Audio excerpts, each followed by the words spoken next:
Sir, నా ఉద్యోగానికి రాజీనామా ఇస్తున్నాను. Please accept my resignation. What? ఉద్యోగానికి రాజీనామా చేస్తున్నావా? Yes sir. ఎందుకు? ఎంక్వైరీ కమిషన్ లో నువ్వు నిర్దోషమైన రిపోర్ట్స్ నాకు ఇప్పుడే అందాయి. ఈ సమయంలో రాజీనామా చేయటమా? కారణం? నేను పోలీస్ డిపార్ట్మెంట్ లో జాయిన్ అయింది కడుపు నింపుకోవడం కోసం కాదు సార్, ఆ సంఘ విద్రోహం ఏరిపారే శాంతి పద్ధతులను కాపాడటం కోసం. కానీ ఈ ఉద్యోగంలో నేనేమీ చేయలేనని నా అనుభవం నా పాఠం నేర్పింది. ఆఫ్టర్ ఆల్ నేరస్తులను పట్టుకోవడానికే తప్ప ఎంత నేరస్తుని మనం ఏమీ చేయలేమని నిర్ధారణ అయిపోయింది.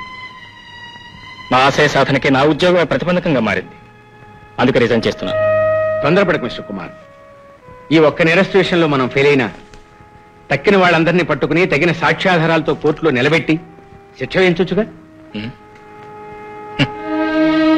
నేరస్తుడు శిక్ష. ప్రాణప్రదంగా చూసుకున్న నా భార్య నా కళ్ళ ముందే దారుణంగా రాక్షసంగా హత్య చేస్తే సాక్ష్యం ఏమన్నా ఏం చేయగలిగాను? నీకు జరిగిన ఈ అన్యాయానికి నేను చాలా బాధపడుతున్నాను మిస్టర్ కుమార్. కానీ ఇంతకు తెగించిన వాళ్ళను పట్టుకుని శిక్షించాలంటే నువ్వు ఉద్యోగంలో ఉండటం అవసరం కదా.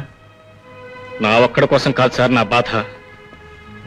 దుర్మార్గం నుంచి ధర్మాన్ని, అవినీతి నుంచి న్యాయాన్ని రక్షించలేని మనం చేస్తున్న డ్యూటీలకు, తీసుకుంటున్న జీతాలకు అర్థం లేదు. కేవలం న్యాయస్థానానికి నేరస్తుడికి మధ్యవర్తిగా బ్రతకడం ఇష్టం లేకే నా డ్యూటీకి రాజీనామా చేస్తున్నాను. That's all.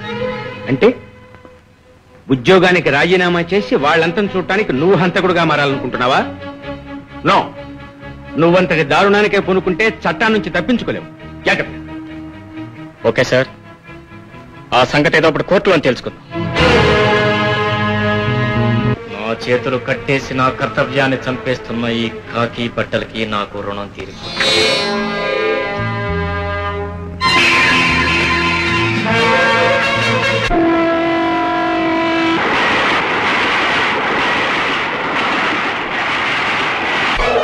నేనుగా నా కర్తవ్యాన్ని సాధించడానికి ఇదే ఆరంభం.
సార్, అందరినీ చంపిన ముఠాలోని వాడే వీడు. అలాంటిది వీడే మర్డరయ్యాడు అంటే ఇందులో ఏదో తిరకాసు ఉండే ఉంటుంది. ఇంత అనుభవం ఉన్న నాకు ఈ అనుమానం రావాలి, అంతేకాని జూనియర్ నీకు రాకూడదురా. ఒకవేళ వచ్చినా బయటికి చెప్పకూడదు. పూడ్చడం అయిందండి.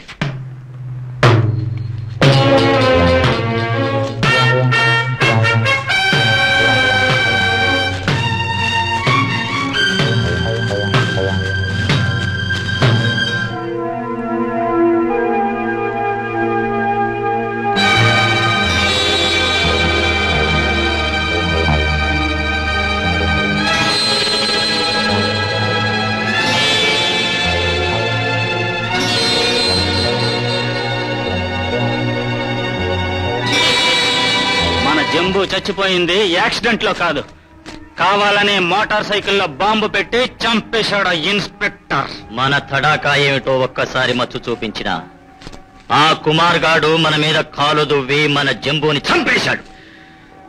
దెబ్బకు దెబ్బ, ప్రాణానికి ప్రాణం.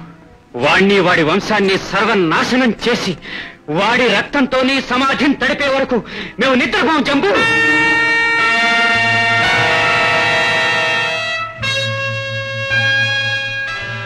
ఇదే మా ప్రతిజ్ఞ.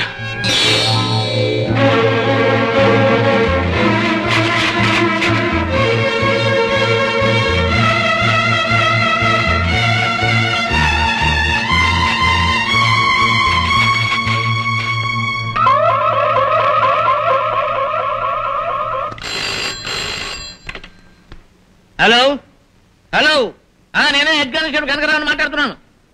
2 శవాలా? అయితే ఏమిటంటావు? ఇంతకీ ఆ శవాలు పూర్తిగా చచ్చిపోయినాయా, ఇంకా ఏమైనా బ్యాలెన్స్ ఉండి మాట్లాడుతున్నాయా? చచ్చిపోయిన వాళ్ళని శవాలు అంటారని మాకు తెలిసిన. ఇంతకీ నువ్వెవరు? అందులో ఒక శవాలువా? హలో హలో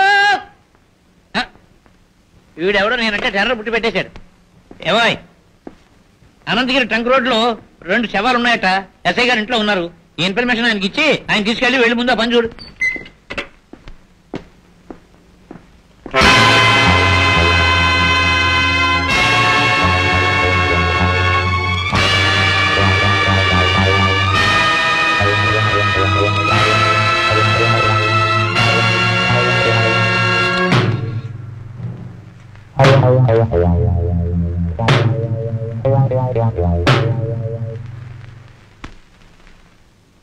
మనకు దొరికిన సాక్ష్యాధారాలను బట్టి ఈ 2 హత్యలు జంబువే చేసినట్టు మన ఇన్వెస్టిగేషన్ డిపార్ట్మెంట్ వారు రిపోర్ట్ పంపించారు సార్.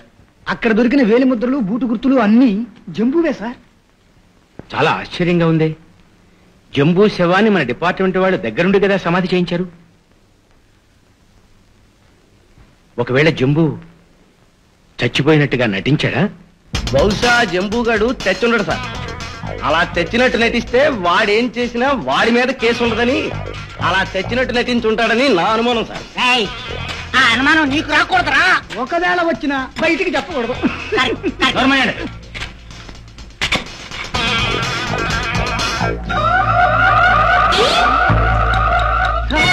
సచ్చిన శవం అలాగే ఉంది సార్. ఆశ్చర్యంగా ఉంది. శవంలాగే ఉంది. వీడి వేలి ముద్దలు మాత్రం అక్కడ కనిపిస్తున్నాయి. ఆ కుమార్ గారి మీద దెబ్బతీయాలనుకుంటున్నప్పుడల్లా మనవాళ్లే చేస్తుంది. వాడి చావు నా చేతుల్లో ఉంది. నేను ఇప్పుడే వెళ్లి ఆడి శవాన్ని తీసుకొచ్చి కత్తికో కండ కింద నరికేసి మన వాళ్ళ సమాధి దగ్గర కుక్కలకి నక్కలకి విందు చేస్తాను. మాటలు మనకొద్దురా. మద్దతు చేసి వాడి శవాన్ని తీసుకొద్దాం పద.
ఎలా ఉందిరా మన అరేంజ్మెంట్?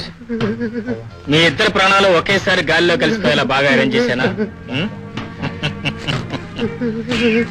మీలో ముగ్గురిని మట్టి కనిపించిన తర్వాత మీ ఇద్దరు నన్ను నాగుబాముల్లా వెంటాడతారని కాటు వేస్తారని తెలుసుకోలేని ఫూల్ కదరా ఫూల్స్. మీరు నన్ను నా ఇంటి దగ్గర నుంచి వెంటాడుతున్నారని నాకు అక్కడే తెలుసు, అప్పుడే తెలుసు. కాటు వేసే పాములు ఎలా మాటు వేయాలో వేటు వేయాలో మంత్రగాడికి ముందే తెలుస్తుందిరా. You blood and bastards. స్నేహానికి ప్రాణం ఇస్తా, ద్రోహానికి ప్రాణం తెస్తా. ఓడే నాగుండ్రా, ఓడే నాగుని.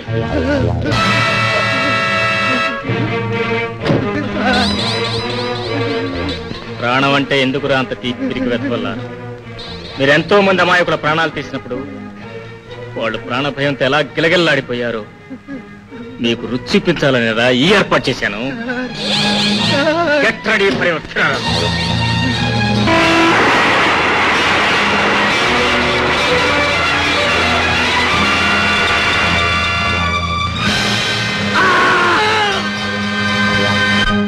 What a surprise! జంబూ శవం సమాధిలోనే ఉంది. అయినా వాడి వేలి ముద్రలు బూటు గుర్తులు ఈ శవాల దగ్గర కూడా కనిపించాయంటే ఎవడో మనల్ని కావాలనే తప్పుదారి పట్టిస్తున్నాడనమాట. నా అనుమానం అదే సార్. ఇంత తెలివితేటలతో ఈ హత్యలు నిర్వహిస్తున్నవాడు సామాన్య హంతకుడై ఉండడు. వాడి తెలివితేటలు ఇంకా ఎక్కువగా ప్రదర్శించకముందే వాడిని మనం అరెస్ట్ చేయాలి.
ఆ 6 దొంగల్ని హత్య చేసింది నువ్వా?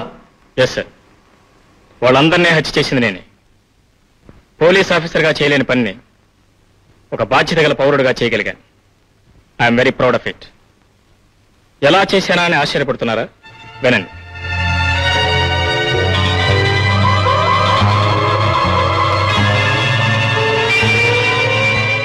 జంబో సమాధిని తవ్వి అతను 2 చేతులు కట్ చేశాను.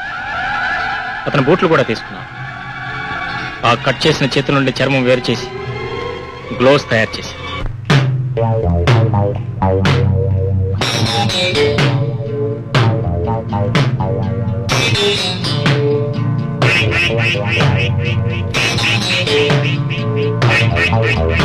అందుకే ఆ తర్వాత నేను చేసిన 5 హత్యల్లోనూ జంబు వేలిముద్రలో బూటు గుర్తులే కనిపించాయి. మై గాడ్, ఒక మాజీ ఇన్స్పెక్టర్ ఇలాంటి హత్యలు చేయటం never never in the history of the police department. దీనికి చట్టం నీకు ఏ శిక్ష విధిస్తుందో తెలుసా? తెలుసు సార్. మీ చట్టం నన్నేమీ చేయలేదని నాకే శిక్ష విధించలేదని నాకు తెలుసు. నేను తలుచుకుంటే ఇప్పుడు కూడా స్వేచ్ఛగా హాయిగా తిరగలను. ఎందుకంటే మీ చట్టానికి కావాల్సింది సాక్ష్యాలు, గుర్తులు. ఐఎమ్ సారీ, వాటిని నేను మిగల్చలేదు. కానీ చట్టానికి దొరకకుండా దొంగలా బ్రతకడం కంటే ఆ రాక్షసుల్ని హతమార్చి సమాజం కోసం వీరోచితంగా బలిదానం కావటమే నాకు ఆనందం. Please arrest.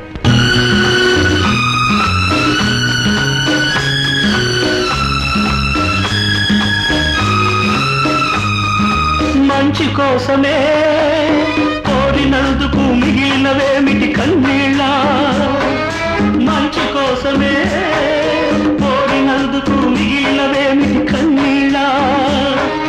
చట్టం ఉన్నా ధర్మం ఉన్నా న్యాయానికే సంకెళ్ళ, న్యాయానికే సంకెళ్ళ.